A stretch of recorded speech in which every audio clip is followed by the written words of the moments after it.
All right. There we go. All right, we are in. Let's dial ourselves in. So the traditionally sloppy intro of the co-host is how it is. Whoa, it's the Illusion reporting from somewhere on spaceship Earth. The guest host today is Murky Forgotten. That's the handle. What's going on, Murky? Oh, well, just a rainy day in Seattle. Did a little bit of work in a garden and sort of drying off right now. Happy to be here. All right. Let's just see if let's just do an audio check with the crowd here. Anyone can check in how Murky's audio is, and we don't want to leave anything on the cutting floor. Let's see. It's just like, I think, a 30-second delay. Boom, boom. But so you're up there in Seattle. Yeah, like a couple miles north of downtown, so like really in the middle of things. And yeah, it's a scene up here, just like other places, but yeah. All right. So you're in the Emerald City, born there, moved there, Yeah. born and raised. All right. Let's basic stats. How old are you? 30. 30. 31 in March. Okay. All right. And so you got a hold of me because you had some stuff you wanted to talk to. So like, that's, get in there. Let it help out the tribe. Yeah, well, so a little bit of my just general background is I'm a landscaper by trade. My dad's a landscaper. Grew up with plenty of books on how to prune and stuff around the house, and I just kind of got in the mix over the years, and I've found a lot of opportunities that are pretty cool in terms of like spaces that have been converted to garden spaces, and how that's really become a hub for community in these times with, all these protocols. We don't want to gather indoors or whatever's going on. I can say that I'm part of a cider festival that happens in October. And last year, it was like really the only thing going on. And we got like a little bit of rain, but a rainbow, kids, families. And it was the only thing in town because we were willing to host an outdoor gathering with no ticket cost, tried to play by the protocols, but kind of flirting with that like worldliness of it, and I've just seen it be, for me personally, a really healing way to get back into my local scene. Cool. So if I gather what's going on, you're like kind of doing what I sort of expound is the way out of this whole thing. So you're reclaiming urban spaces and getting community gardens going. I mean, like honestly, I'm not I mean, I'm part of it. Yeah. That's okay. We're all just part of it, but you get to be the president of your own reality. So what exactly are you part of? Maybe give everybody a little breakdown of how that looks. So there are a couple of places that I've had steady involvement with. I also just do landscaping where sometimes people want help getting a raised bed set up, or they like I've done client work where I'm doing veggie gardening as well as more commercial or aesthetic, gardening type stuff. But the two organizations that I can really speak to are the TILF organization, which is a word for the quality of soil. And I was involved in a program in 2019 where it was the hub, the central meeting point for these like lecture series, and then community outreach was down in the south end of town, and it was a old Seattle city nursery for their parks that had been kind of repurposed into a farm demo garden, and it's taken on all these dynamics of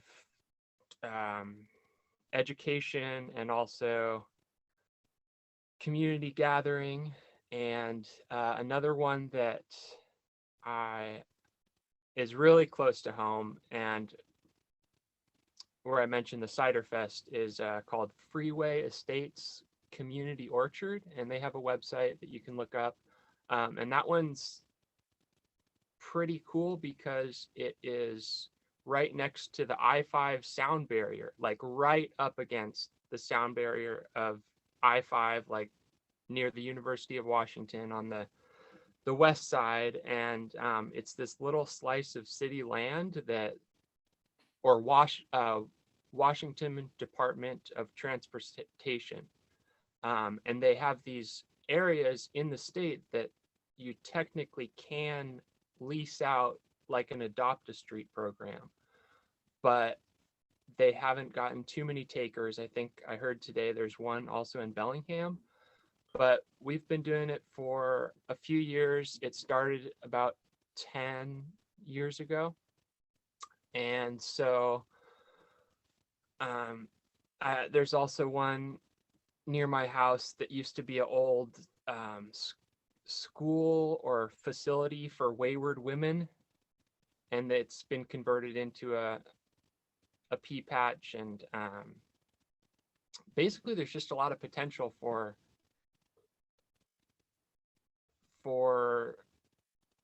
us to rethink how we kind of map out the city in terms of our use of it.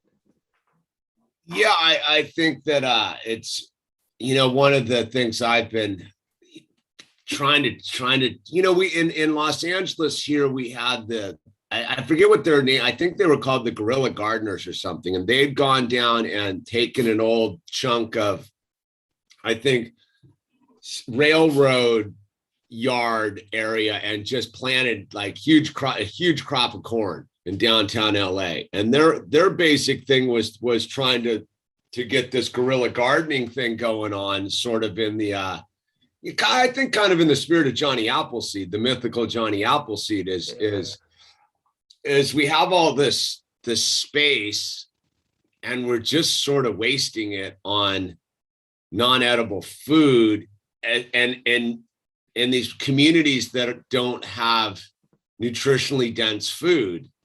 And it seems to be a giant wasted opportunity. Well, yeah, I agree. And it goes into also kind of like sort of like what you talk about on the channel a lot is reclaiming your power. And there are just tracts of land in the city and at the city's edge that the government's in charge of, but they don't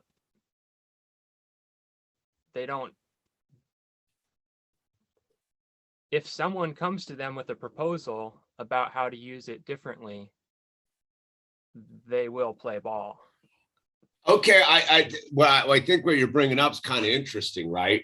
Because it mixes both of these things I've been talking about a lot. Is so what you're saying is basically, and the government has surplus land, whether it's state, local, federal. There's surplus land, whether it's foreclosures or however they come up with this land. Like right next to a freeway, literally the half acre next to I-5 that's just.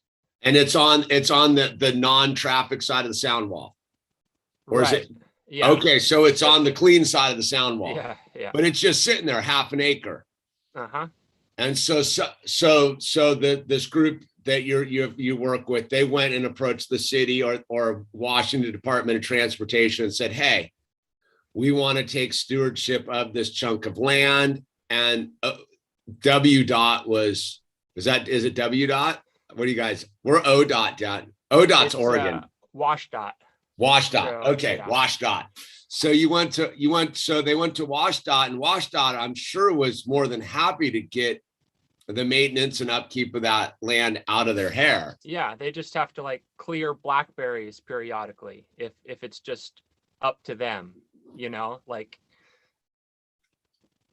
And yeah, so it does seem to be something there where there's like a mutually beneficial aspect of it. They have less maintenance to do now that Sure. it's been cultivated. They just come by and do like one part of the planter strip, but yeah, it's a cool thing in that sense that they've it's under their responsibility, but it's not Fort Knox that they're guarding. It's some little piece of opportunity that most people just walk by every day. Because I think that's super. I think that's a super potent thing that you're talking about here. Because I've noticed that, like, so down at Zuma Beach, right? There's all these chunks of, I don't know, like land around the parking mediums, right? They're just sand, but these flowers that used to cover the dunes tend to repopulate these little patches, and I always marvel at them. And there's been moments where I'm like, I wonder if you could just go up to the Department of Harbors and be like, hey, can we take care of this little 20 by 3 chunk of land and get something growing in here. And hold on.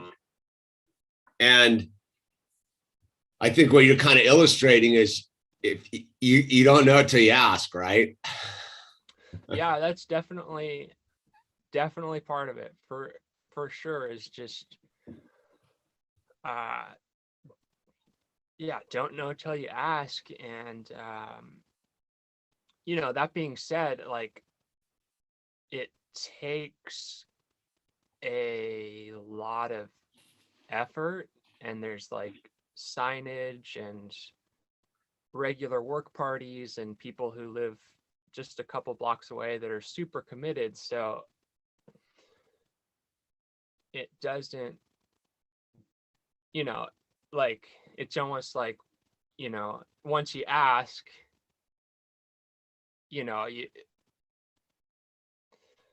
before you ask, there should probably be something on our end to be like, okay, well, what if they say yes? That's a kind of like, because it takes a lot of skill to make it happen, skill and hard work to keep.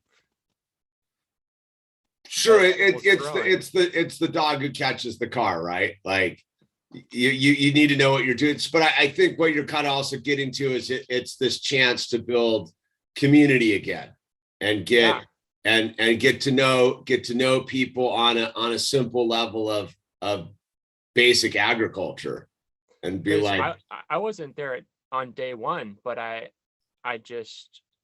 knew that I had something to offer, and then it ended up like just totally saving me last year. Okay, let's I kind of get where you're going here on this. So to explain to people, because I think that I think people would find that hard. So there was already something going on. How did you interface with that? Like, so you're sitting there and you're like, what did you see? How did you approach it to get involved from ground zero in your reality? Okay. I was invited by a neighbor to go to her qigong class down there. And I didn't show up, but it made me aware of the space. And so I just like took a little bit more time as I was walking past it to go to the grocery store, where I was looking at it through my neighbor's eyes, and sort of also maybe there was some guilt there that like, I didn't show up to her class, like, you know, how can I like reconcile with that fact? And so I just walked by, and then I saw someone, you know, bent over with a tool in their hand, and I said, hey, you know, like, what's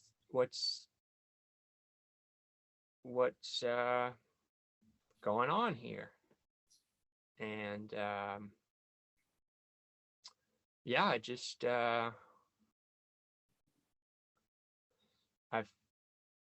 I got on a mailing list, and now we're talking. I talked today about like the concept of a mission statement and how that's a tricky thing to come up with. That's something that they're working on. So basically, like, the question was how I got involved, and it was like I didn't show up at first, but it sort of showed up on my map as a result of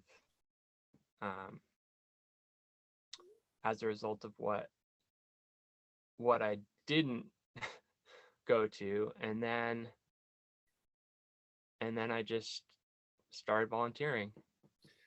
Okay, yeah, because I think that that's, you know, one of the things I try to illustrate to people is sometimes you just got to ask, right? You just got to, what's going on here? And then they tell you, and you go, can I get involved too? And they're like, yeah, more the merrier, right? Mm-hmm. And here you are. It's this thing that started as one missed opportunity led you to an opportunity because you spoke up for yourself and asked a question. And here you are to validate that question you asked some time ago saved your life during this whole hustle over the last year and a half, where you had a place to interface with the community that was doing something productive. Yeah. I mean, 100%. That's it. Yeah. So yeah, speak up, people. You got it. Well, I had this, you know, it's funny, Murky. It's I had someone today reach out to me on that thing and just go, hey, I need some help. And then you talk to them and you find out, you help each other out, right? So maybe Seattle's had a tough year and a half, to say the least, right? I could speak on going down to the autonomous zone garden as well, but can we like, wait, let's get there in a second. Let's get, I'm good, but I'm very curious. So the coof hits, it's a scene. Your one moment to interface is to go to your garden where you're working with a group of people. And I think by nature, that crowd is pretty tuned in on a different level to reality than your average person, let's say. Would that be a valid question? I really have no idea because I've kind of been steeped in it. Like my first job was working at a, a nursery, and I'm more than like a plant guy, but I don't know sometimes how we look to the outside world. We're definitely not afraid to get dirty, I can tell you that much. No, Which no, is I mean more that like, so all of a sudden the world goes sideways, right? Everything gets shut down, the whole thing. But you as a group of people have a community garden to tend, right? So yeah, and so you guys all were like, we gotta tend our garden. yep, This stuff over here is what's going on, but we got a yeah. garden to tend. There was a responsibility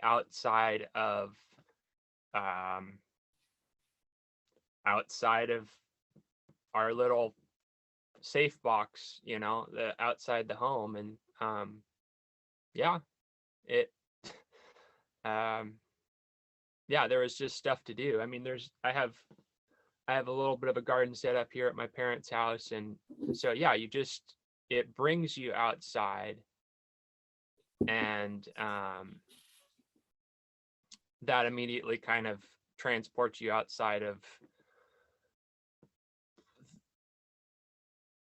the little insular reality that's been created with um, just answering emails and family dinners and stuff. And but if you have a reason where something ought to happen, um, it's that much easier to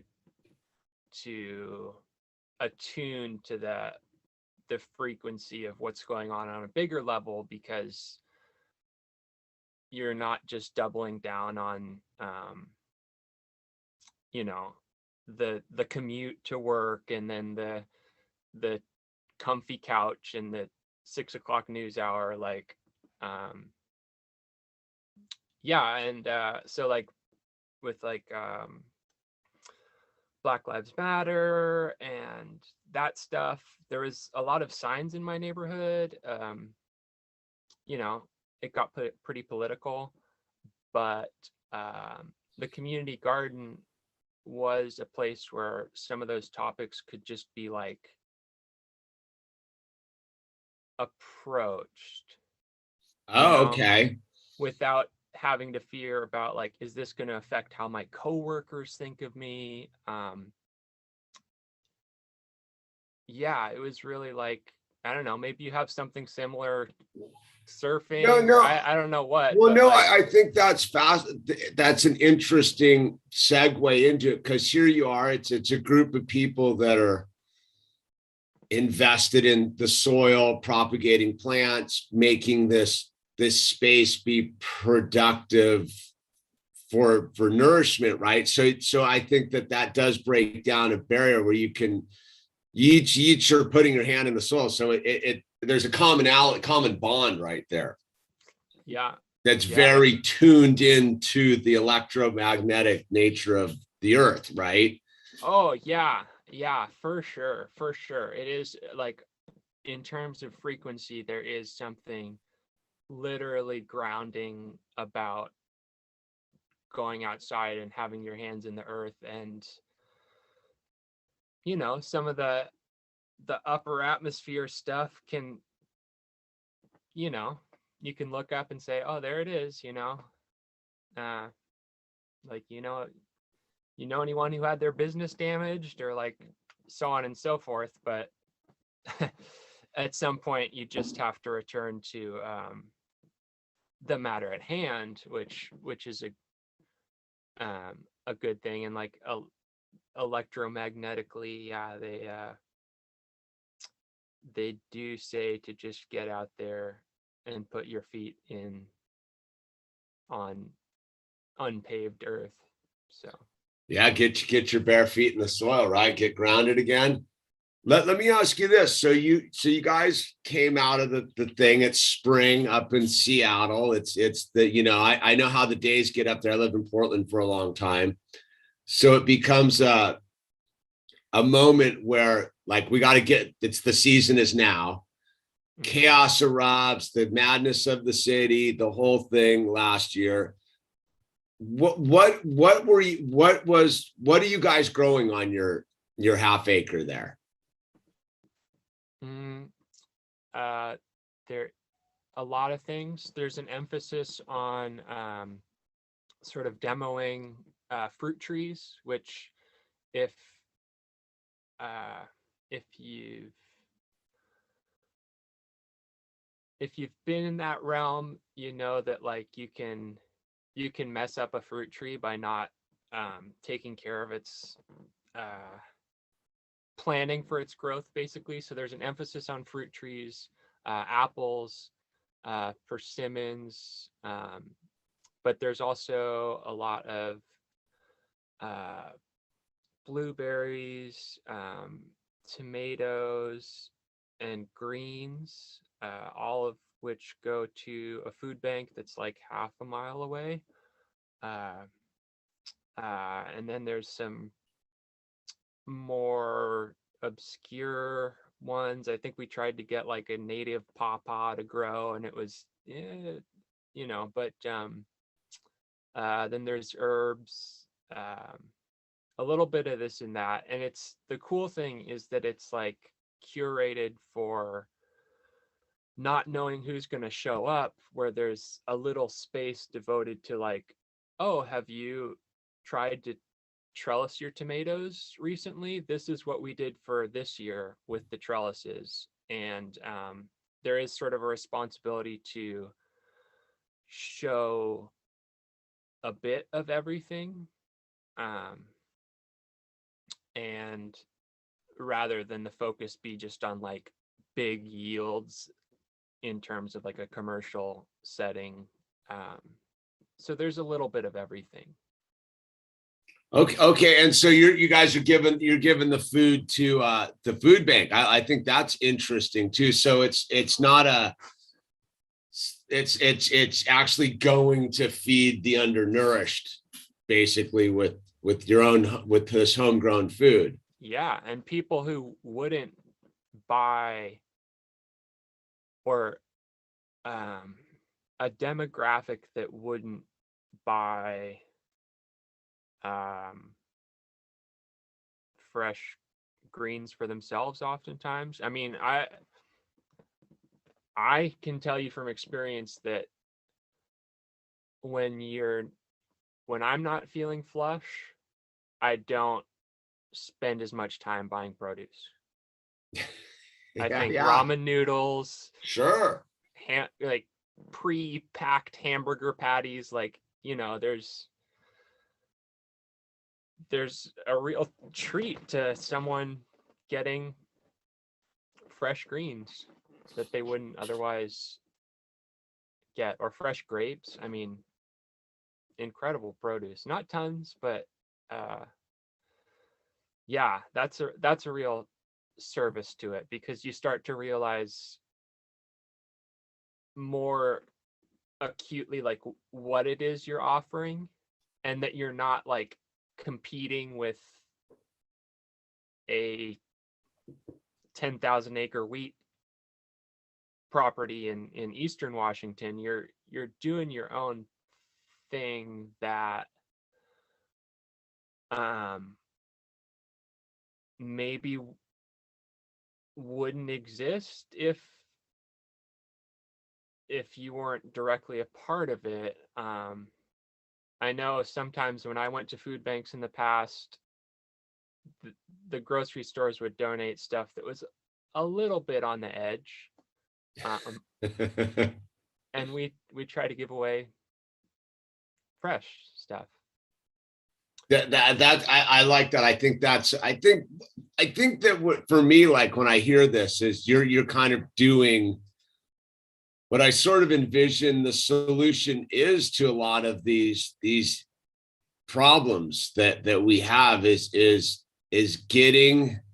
helping people round the corner, right? Like nothing brings people together like food that's been grown naturally in these spaces, and then you go and you interface with these people that you're giving this fresh food to, which I would imagine brings a bond of understanding that wouldn't be there as easily any other way. Yeah. And, you know, with Seattle, as a lot of the West Coast, a lot of the West Coast cities got a big problem with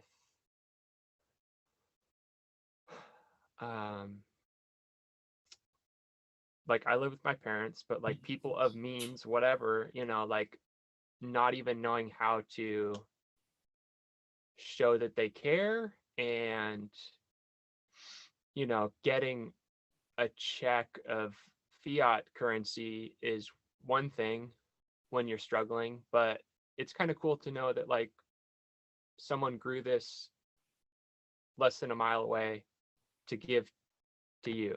Like that, in terms of like consciousness, just to let people who are struggling in that way know that there's stuff being done that isn't happening on like a spare change level, but it's happening on a little bit higher level, but not as high in terms of like strict government programs, which are something that people in need don't feel the love from, in my experience. Oh yeah, yeah. I think that's where I think you broke it down pretty interestingly. There is it's to be affluent, write a check to some organization and just have it filter down through this template of chaos versus it coming up from the ground where there is actual like energy associated with it. It's like, seems like a diffusion of energy versus like a bounty of energy. Like the food you would be growing, you invested time, energy, love into, because that's what you want to do with your time. And then to go offer this to people that are underserved by this system, I think that is in my romanticized version of what we could do as a society. Is that's it. Like that's, I don't know any way out of this human systematic failure except that. Like you're doing it like on a level. I don't know how we heal the wounds of time and the wounds of class and the wounds of socioeconomic institutional failings at all on the upper level. But I think on the lower level, like that's it. It's people sitting and growing things from the dirt and then taking it to other people and giving them nutrition. But I can also say that it allows me to live a little bit more gracefully within the natural conflict that I have about like you say with the truckitarians, like, yeah, at the end of the day, I'm a truckitarian. Like, I'm not exploiting my local community garden to the point where I can feed my elderly parents and myself. I get, you know, a couple apples for a, you know, a couple hours worth of work. And but I think that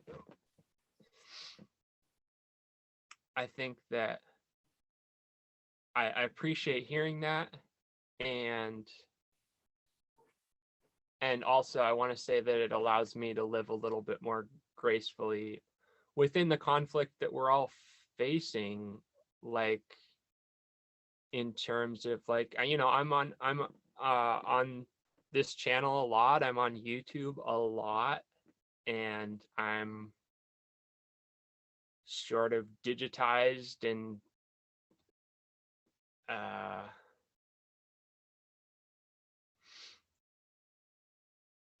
it doesn't take much to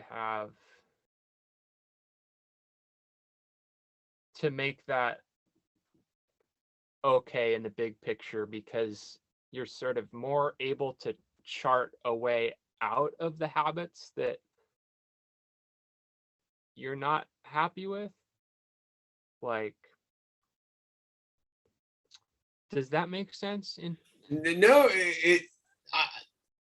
like, I think you're kind of nailing it on the head in a way, because you're talking about the key component here is the finding grace and dignity in a system that its very nature is trying to take your grace and dignity away, right? Like, it's very, there's no dignity in the supermarket, right?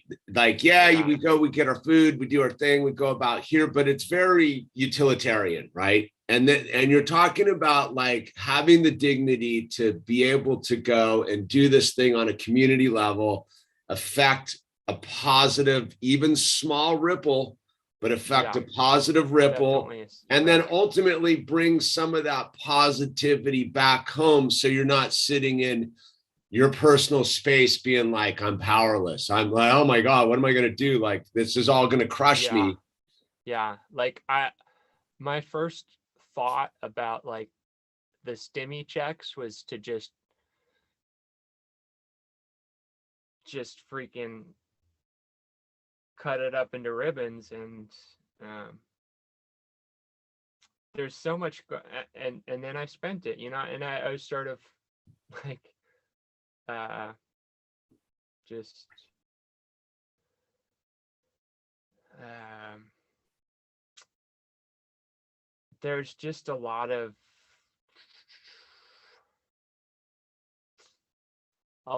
stuff about modern life that we can either like just sort of like speak as if it's not happening, as if we're above it or something, like, or or or just like enjoy the little aspects, a couple hours a week, um where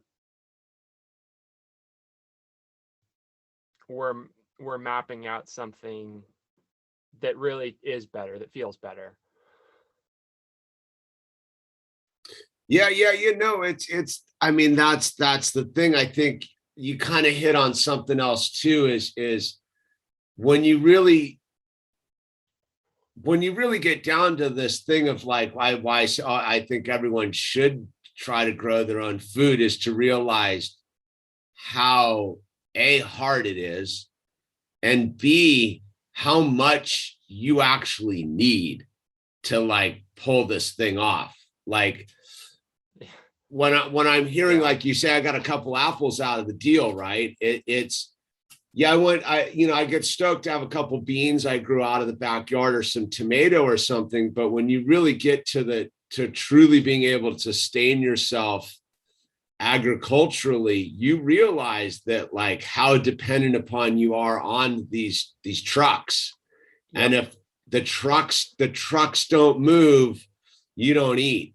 And it's, Yeah. and I think it's becoming very, I was turning on one of my like pretty alternative hippy dippy type of person about this truckitarian thing. And I saw the lights kind of flash on where they were like, whoa. And I go, yeah, like, you're not growing your food in your yard. Where are you getting all your food? We're in Southern California. And you realize like, oh, this is a giant Achilles heel, because if you were to just Yeah. start growing your own food out of the blue, there's a learning curve on this thing, Yep. a big one.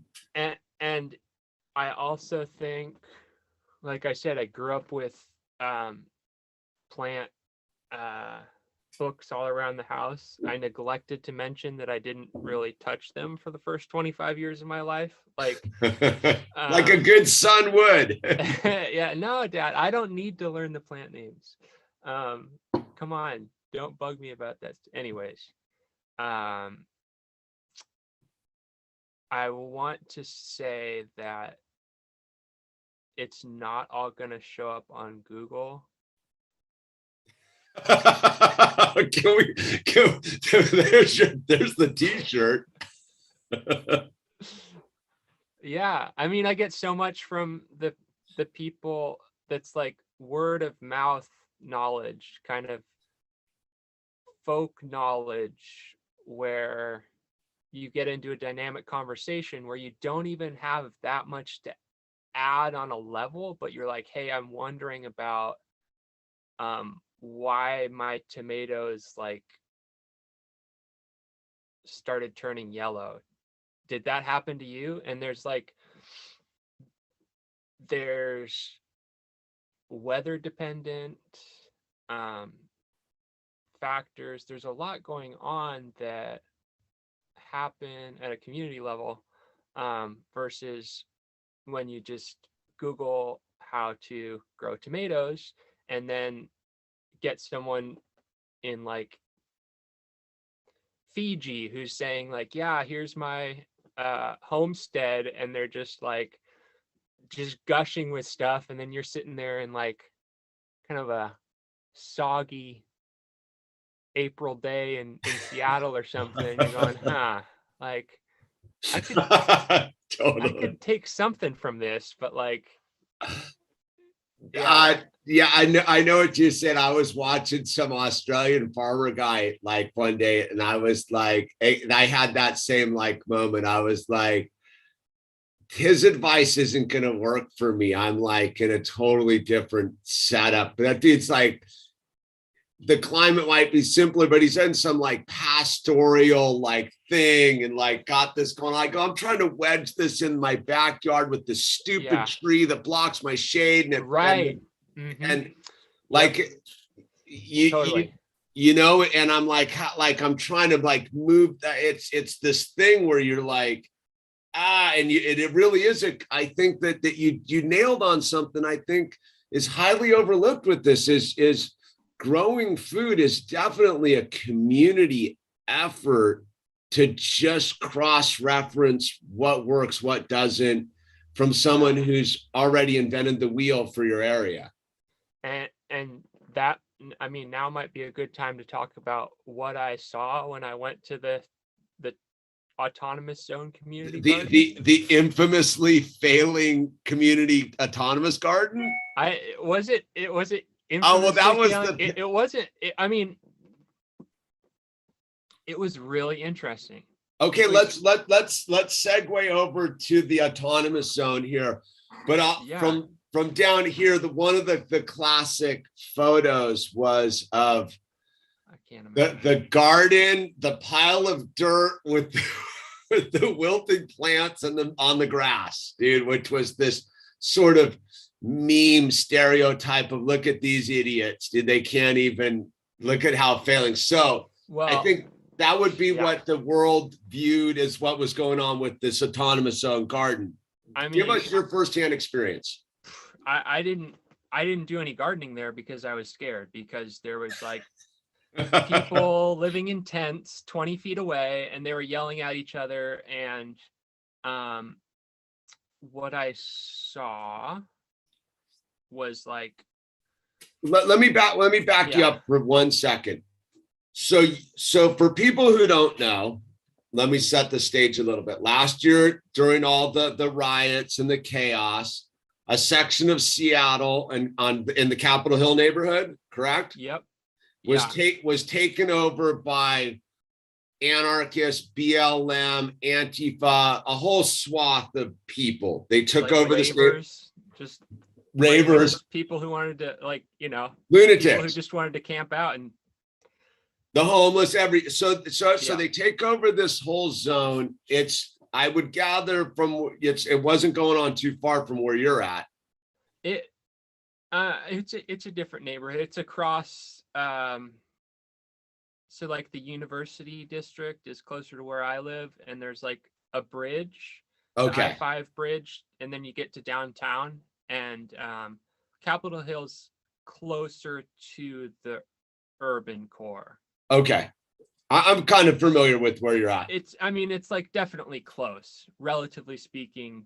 But I'd say there is like an element that like drifts up from like Pioneer Square that's like pretty gnarly energy. And that was like, they heard about a party going on like a mile from their scene. So you got this thing going on in Seattle. It's got national attention. The city's on fire. The cops are getting harassed. It's chaos, madness.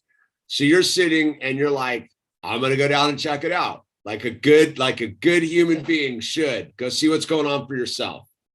Well, it was like a couple weeks after like the hottest news, like a couple weeks after like the East Precinct of the police station was attempted to be lit on fire. Like I didn't just rush in like some sort of savior. I just said, well, I think this is important enough that I will go down there, but it wasn't truly in the heat of things, even though No, that's what I like to do. So you had a more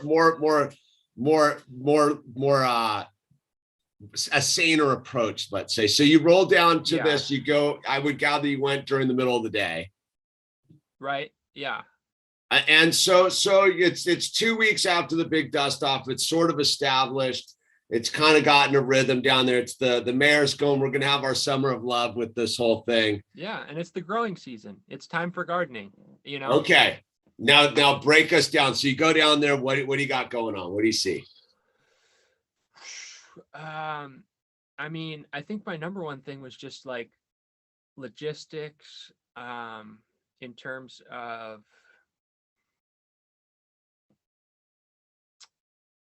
there were a lot of donated resources. It was cool on a level to see people just tearing up some city park and doing like a demo garden of like, this is what we want our city to look like, not something that we can't really engage with. But what I saw were a lot of people camped out, and the energy was chaotic. You guys have what, like the boardwalk down? Yeah, Venice Boardwalk. Yeah. Yeah. Like you see little glimmers of like, I don't know, like I don't know what, like steal your face kind of logo or something in the corner of your eye where you're like, okay, this is cool. This is like, but the overall energy was like intense, with people intense, and they're coming out in the middle of the day, just waking up and yelling across the, but logistically, it seemed like a lot of people had like maybe dropped off a couple bags of gardening soil and then like scampered away, or like there was sort of like a half-assed effort to feed the thing, but at the very center it was all a bit too angry for people to like want to commit to it. So I think what happened was a lot of like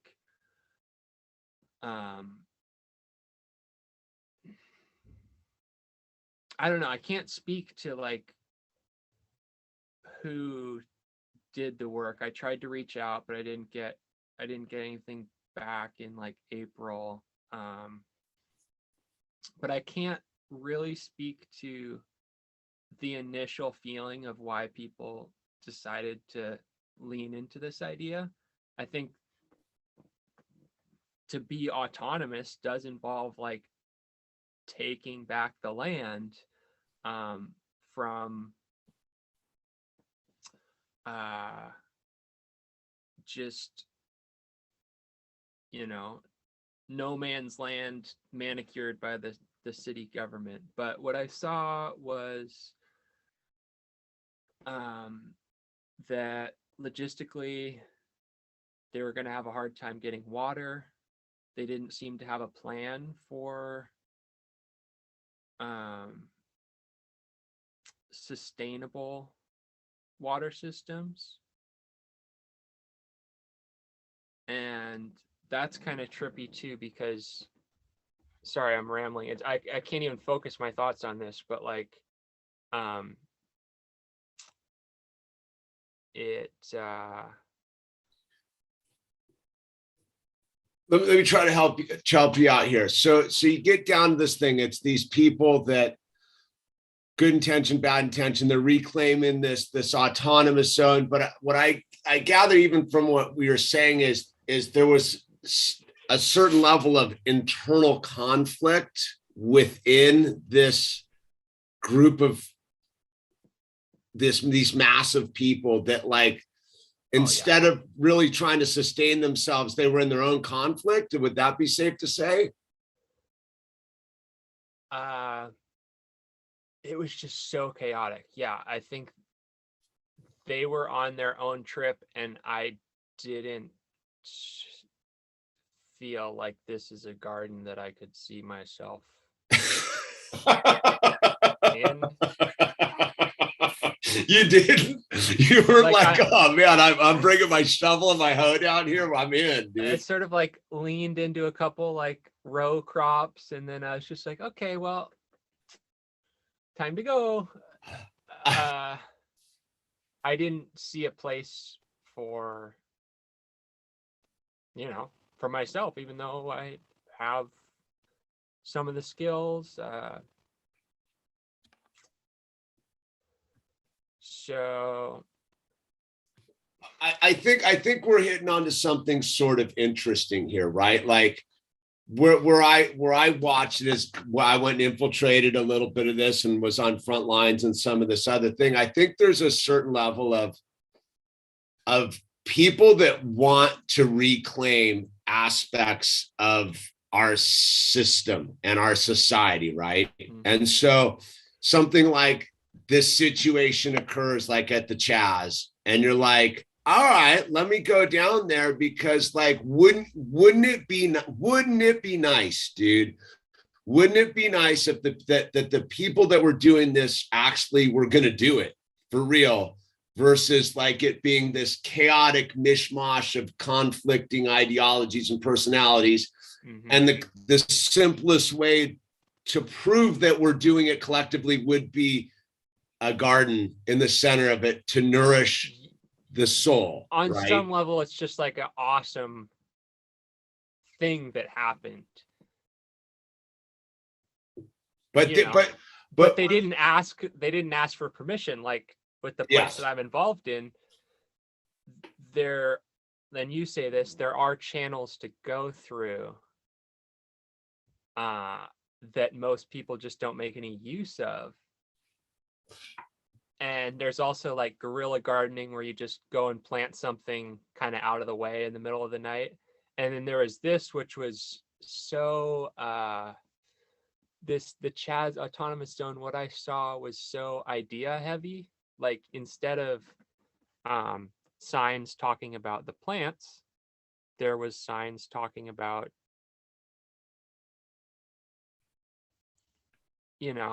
stuff. I political stuff that didn't have any. It wasn't helping the plants grow.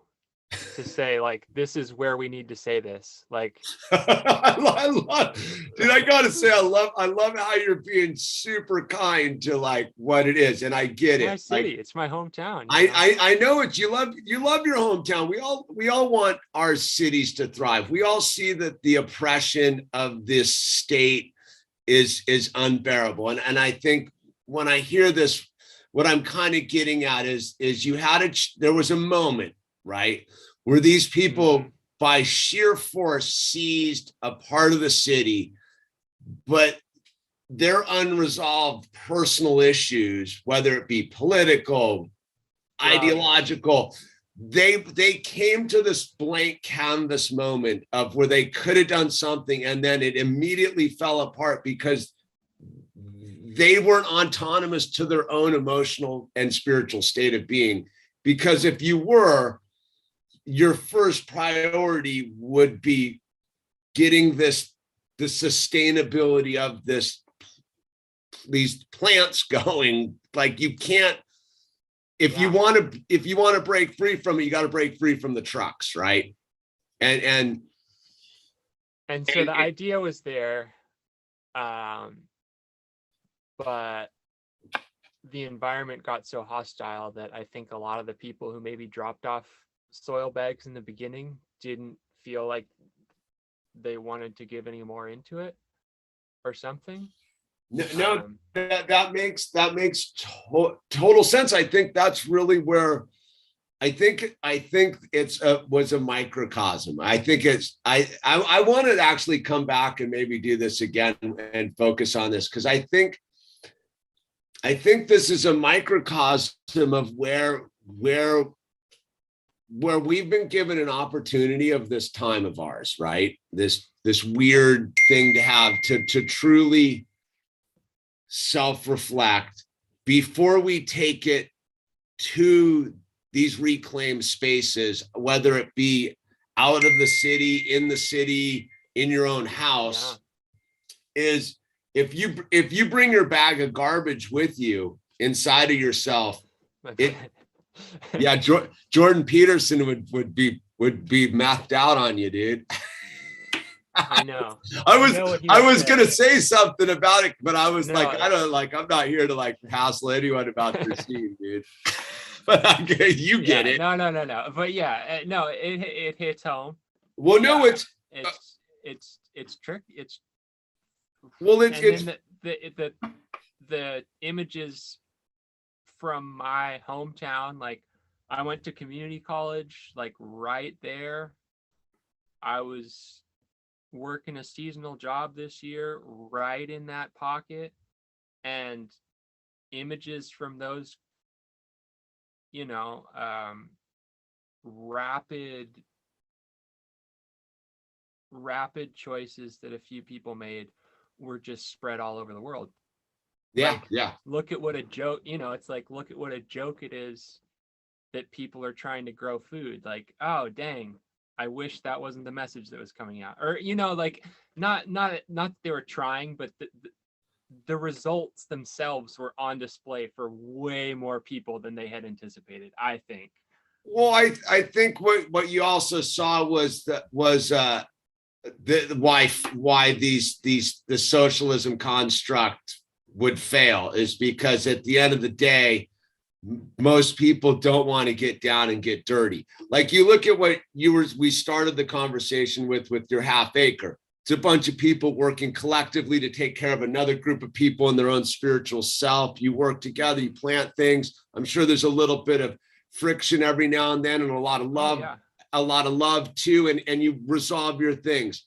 And the Chaz thing was almost the dire exact opposite of it, because like instead of them going, all right, like we all need, like everyone grab a shovel, we need to do this together as a team of a group of people, they're gonna fail. I think that's what we have to be real cautious of, pushing back on the system right now. Our ideas have to be more grounded in this truth of nutrition and food if we ever plan on pushing back on the system. Because if we're not ready to grow our own food, then we're not ready to push back.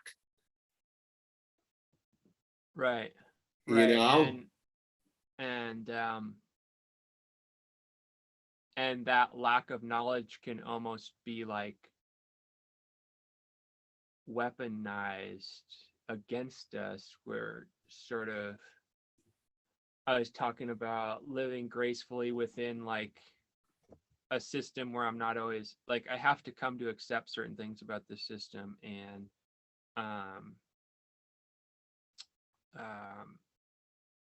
And if you push back and the results aren't so hot, then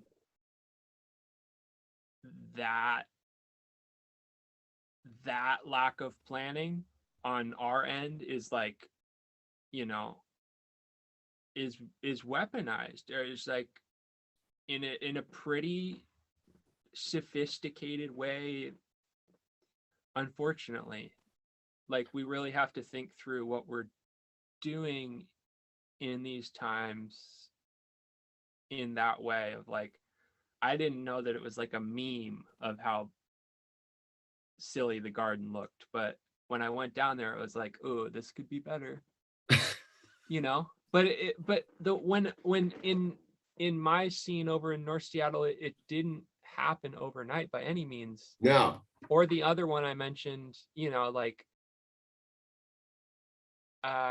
it there was a lot of paperwork that got filed before it was something worth bringing a bunch of people to for a festival or yeah. Well, no, I think that's why there's this is a potent conversation in that sense, is because, right, if we're really going to do any of this stuff, we do have to get ourselves in order, right, and be willing to like take logical steps. It's pretty, I mean, you're even experiencing it here with what we're doing on this mandate thing down here.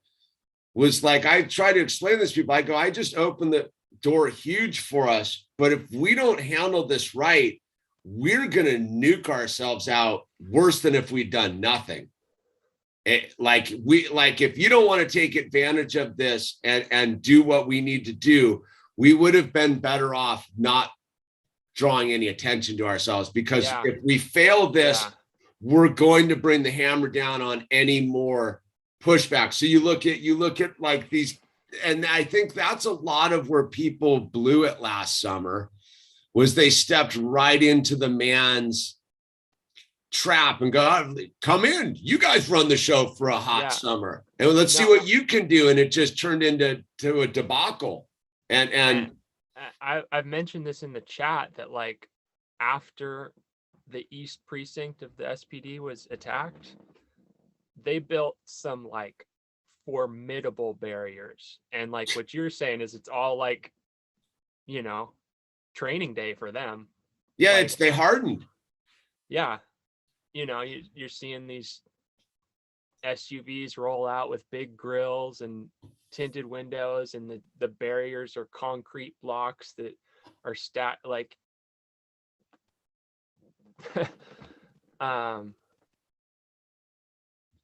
not to underestimate I know you said we are the man or whatever, but like not to underestimate like the man from the 70s. Like I think that's what I mean, is like when I was kind of investigating this stuff, and as a person who's been following the militarizing of our police forces, I kept asking, like, where's all the equipment during these riots? And from what I could tell, it was a giant war game, just for that reason, is they let these people run amok just to see what it looked like, and then really like come back, and they're hardening everything like across the board. Like and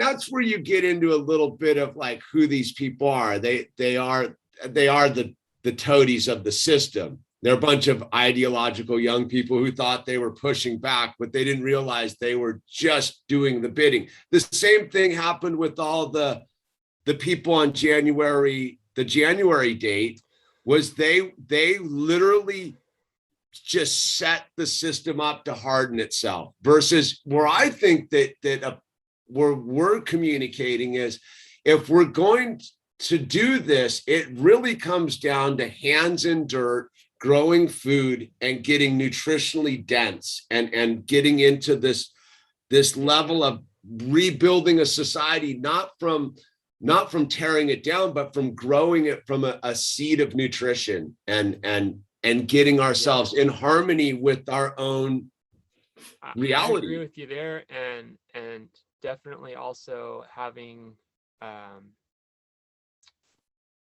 spaces where you're safe to have conversations, like I said, with passing on kind of subtle knowledge. It's like,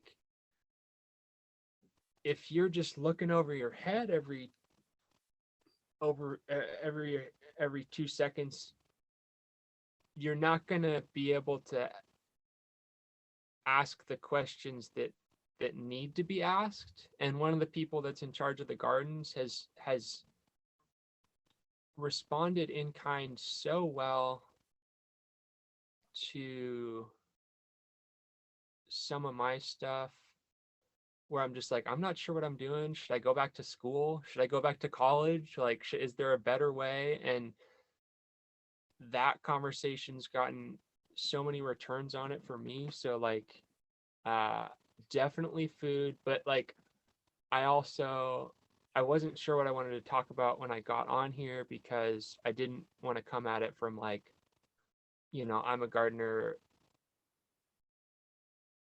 totally like totally lean into that too much, but I do think that food is like there's no getting around it. No. Well, Like you can get a lot of calories from the gas station for like $5, sure. but they're going to have nitrates and high fructose corn syrup, and you can get so many calories, or 300 milligrams of caffeine in a little can, like that probably doesn't get recycled. Like, I don't know. Well, I think that that's where I tend to like, where I think that as a, what is a revolutionary for me. That's why I'm not doing the status quo. It's always been the same story for me for a long time. Is it starts with this energy that you're willing to invest into your own reality, right? Yeah. Yeah. And so, we take shortcuts all day. You have to be willing to balance it out, right? And be like, okay, I got to take shortcuts all day long. I know where my gas comes from. I know where my iPhone comes from. I know where the cauliflower crackers I come from. Yeah, they're a little bit better than the other ones, but like at the end of the day, like I'm not growing my own cauliflower because you know what? They're hard to grow. And there's funguses and Oh, dude, the thing with the broccoli's like, and then the return on this investment of time and space on this broccoli, you're like, dude, like for $2, I'll go get one. Ruin that land, or not ruin the land, but like they say, like, well, don't plant broccoli or those kinds of ones. If you get a certain type of disease, don't plant anything like that there, cauliflower, for 5 years. So you like um there's like subtle. The land knows this. That's what I guess. That's what I'm getting at is it's. I don't even think it's an attempt to like do this thing where like, oh, I'm going to be like 100% sustainable. I think it's beginning to open the seed of wanting to change the energy field of your Right. your mental, spiritual, and emotional direction to be like conscious of what we're doing, and the level of unconsciousness is so, I think, so prevalent because we can't fight our way out of this. We can't war our way out of it. The only way I think we can get out of this is to grow our way out of it and learn this hard and valuable thing that we need each other to grow these foods to sustain our children. Yeah. And if we don't get it down to that baseline level, like, yeah, then you can just roll in with just medical tyranny and 18 wheelers full of processed food and just be like, this is it, dude. Like, you're in the city and you guys aren't working together as a community to tear up your sidewalks or back your patios or whatever. So here's your Mountain Dew, your Doritos chips, and your sauce, because you need the actual sauce because you're not eating any food to boost your immune system and you're not going outside and you're playing video games. So and I think there's like, it doesn't like, I think that gardening is kind of inescapable, definitely in my reality, but I don't know how it looks from the outside. But like,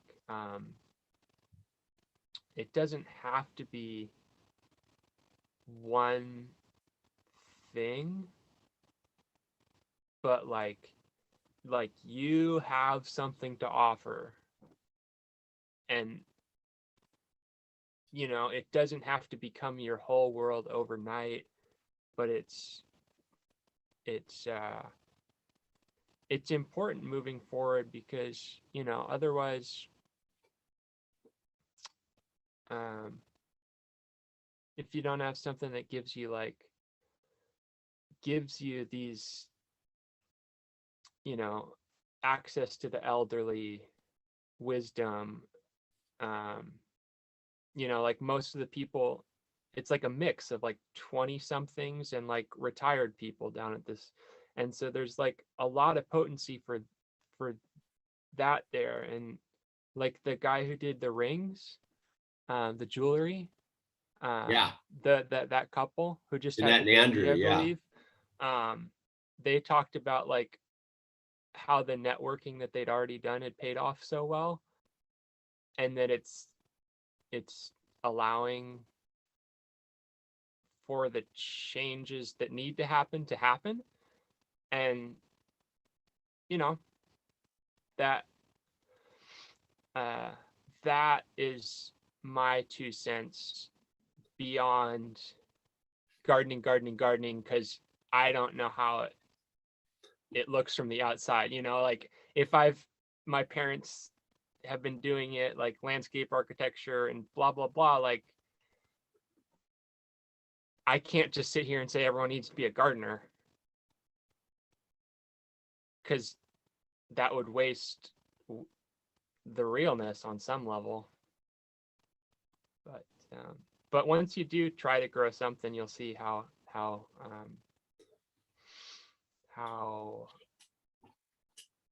challenging the scale of the problem that we're facing is. Well, exactly. And it's funny that like Patrick 11 came in right on time for this. I haven't been around for a year and a half, getting the lay of the land. So this is why I'm doing this, like inviting people on to co-host this thing is, I think you hit on it right there, which is the perfect segue as we kind of wind down here, is we all have something to offer.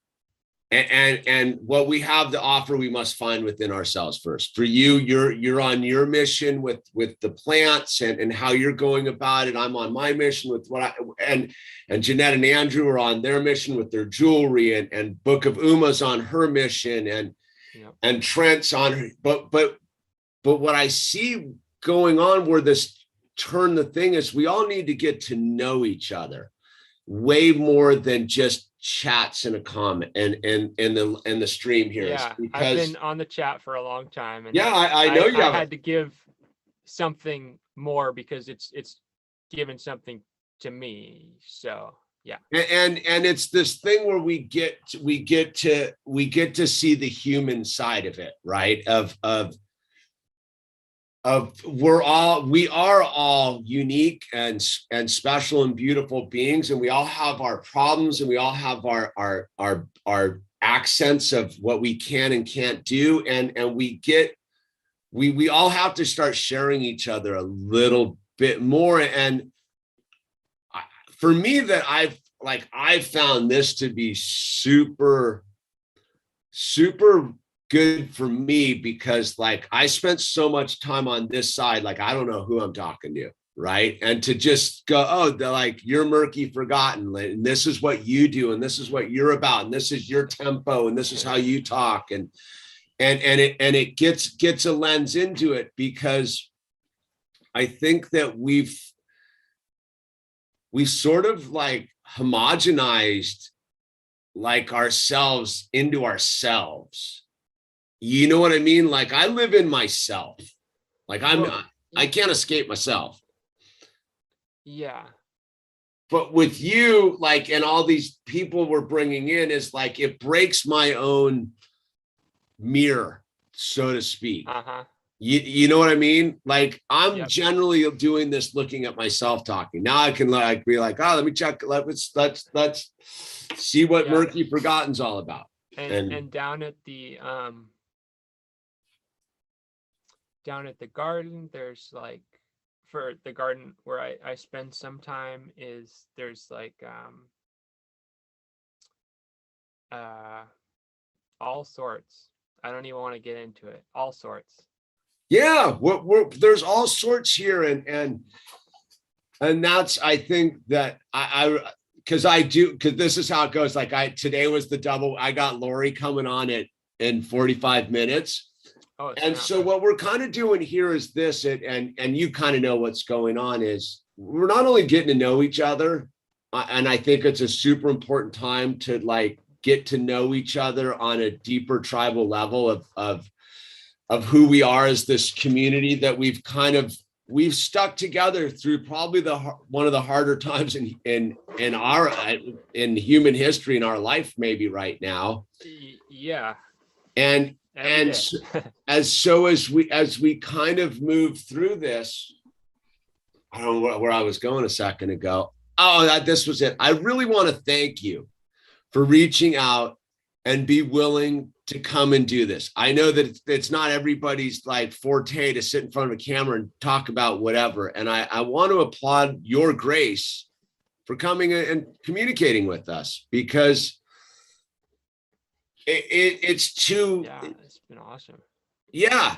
And it's super good to get to know you. And now that we're doing this, I think we're gonna have some more roundtables and get all of us sorted together and do bigger ones of these, because That'd be great. I want to get people communicating across their own things and establishing their own, because this is the only way I see we get out of this thing is what we're doing right now. Is this gonna show up my Instagram? Or is it backwards? It is backwards. Oh, well, it's okay. So it's YR. That's your Instagram? UELING. So why are you yelling? But it's spelled yelling with the letters, and because my name's Eric. Are you doing it all caps at least, right? Well, I tried to, and then it reformatted, but yeah, so I'm on there, and if anyone wants to direct message me about something, put that back up again and just hold it there for a minute. Can you flip it out? Get a hold of Murky Forgotten, flip it, they can figure it out. Yeah, that's okay. Your Instagram. Yeah, for DMs, and like, I don't know if you're in my area or just whatever. I mean, Hamish made himself available and got back to me, and I didn't know what I was going to talk about, but it's been awesome to have that link up in terms of like someone sharing their space, sharing their channel over the years and so forth. Well, thank you for coming on and hanging out and guest hosting with me. Keep on planting. That's right. All right. Hey, have a beautiful afternoon. For those of you out there, we got Lori coming on in 40 minutes. And then we have Timothy Hazel-Lip of the Malibu Underdogs, who does the surfing lessons for the autistic kids tomorrow at 2:00. This kind of format sort of beginning to get a momentum of its own, which is exciting. So thank you for being one of the tribe that's come down, and anyone who's out there who wants to come on, just email me, and this is what we do. Right? Whoa. Okay. Have a beautiful afternoon, man. Keep on doing it.